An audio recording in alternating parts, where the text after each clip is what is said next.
Hey everyone, welcome back with another session of social studies. So today we'll start a new chapter, that is conquering distances. Now while beginning the chapter, so quite naturally the question comes, conquering distances. Why? So the thing is, human beings have progressed a lot, isn't it? Now the early humans, they used to live their life, and slowly and steadily they just progressed in their lifestyle, and they have developed in different forms, in different aspects, and which help them to grow in all particular sectors. Now in the transportation sector also, so they have developed a lot, and we will discuss about all these things in this chapter. Now while talking about this transportation, now what does this transportation mean?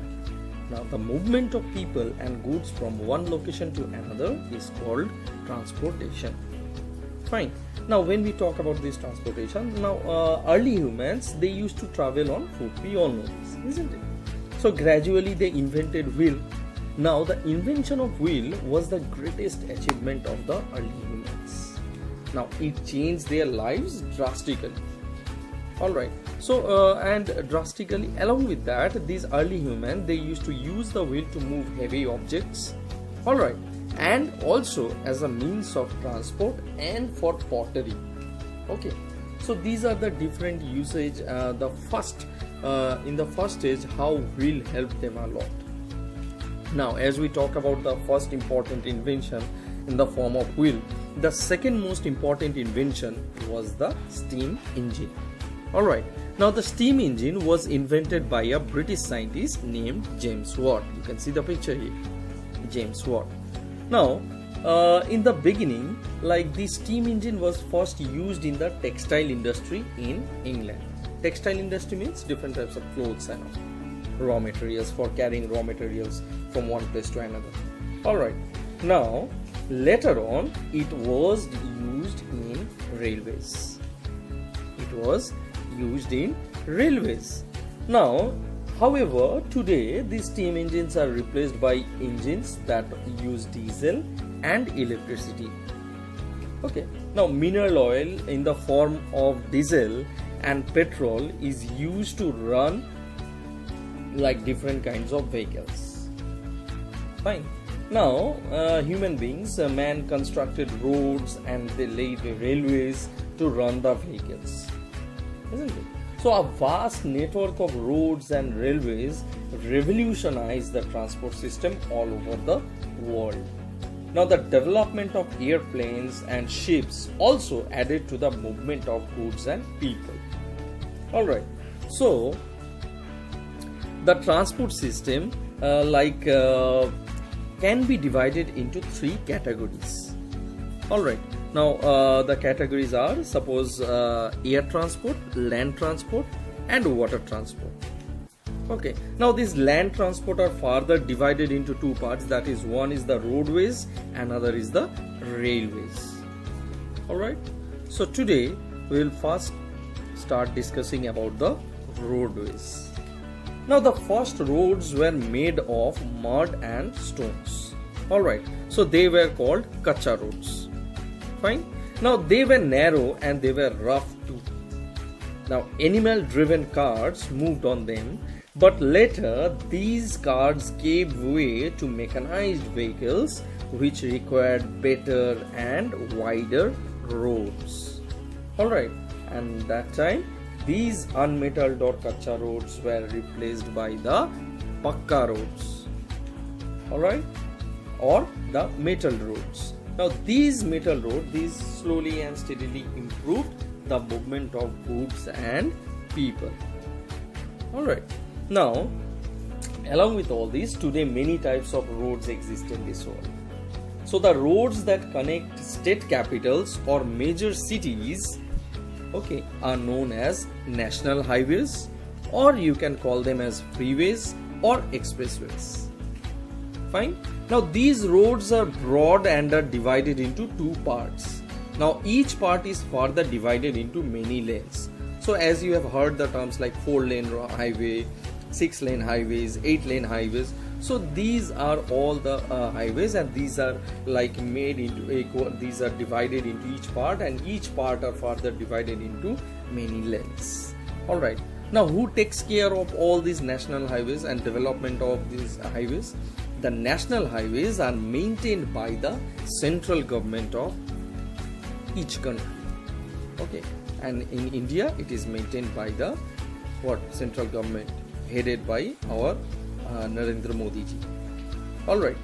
Now, if we talk about these national highways, the major cities of a state are connected by state highways. Okay.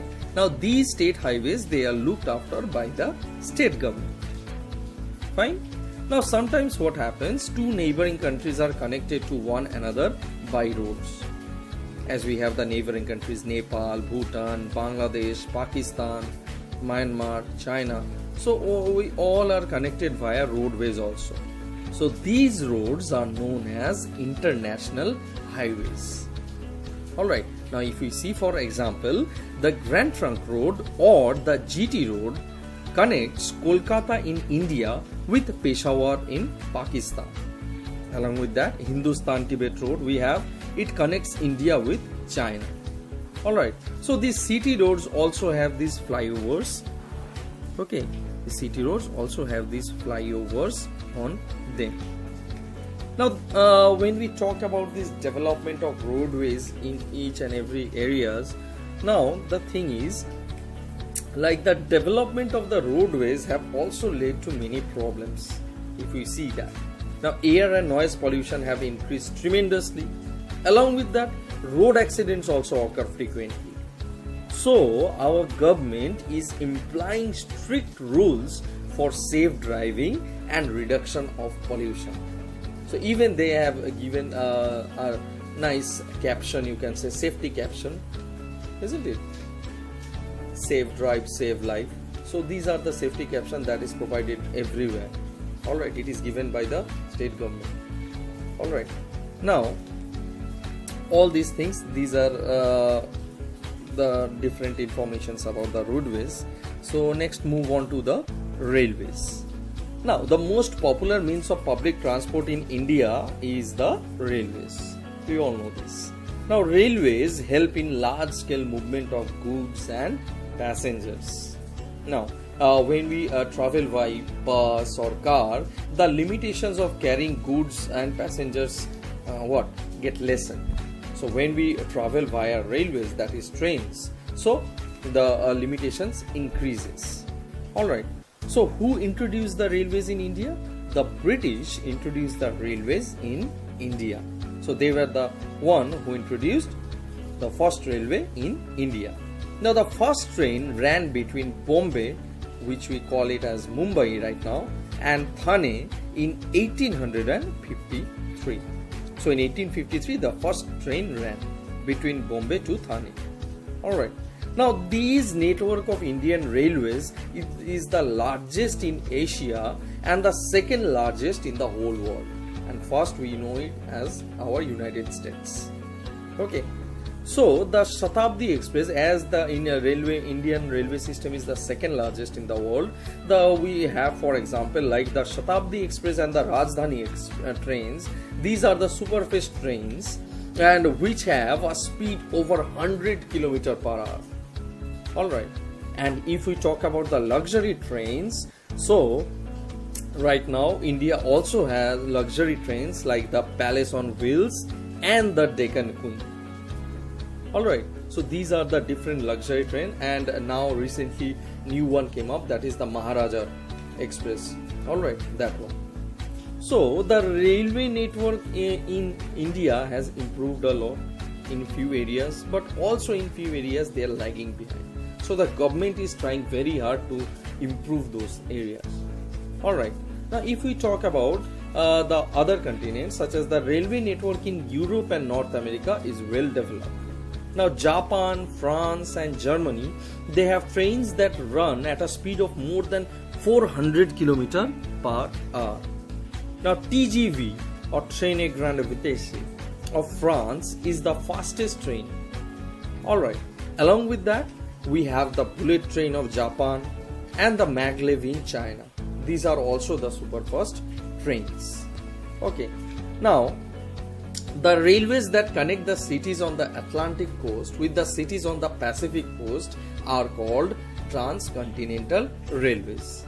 Now such railways exist in USA and Canada. You can see the picture here. So basically these these railways, they like go via different tunnels, big tunnels. So France and England are linked by a tunnel which is under the English Channel.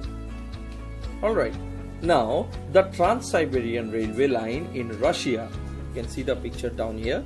The Trans-Siberian Railway line in Russia is the longest railway line in the whole world.